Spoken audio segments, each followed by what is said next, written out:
Kuna huvi on olnud suur, siis tahtsin teiega jagada minu kogemust Nostra Home'i voodipesudega. Ma olin kuulnud nendest voodipesudest varem, paar klienti oli mulle rääkinud, ma nägin seda ka sotsiaalmeedias ja mul huvi tõusis.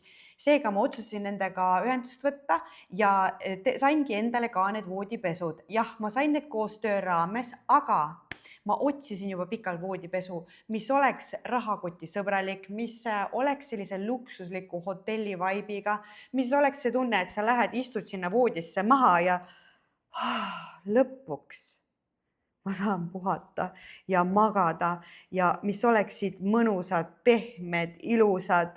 Ja mina sain küll täpselt selle, mida mina ootasin ja ma ootan huviga, et kuidas nad siis vastu peavad. Seega, kui sinul on kogemus Nostra Home'i voodipesudega, jaga julgelt, kuidas sinule need tunduvad või kas sa oled proovinud. Ja kui sul ei ole kogemus, aga sul on huvi tekkinud, siis nad on teinud ka sooduskoodi Kätlin 10.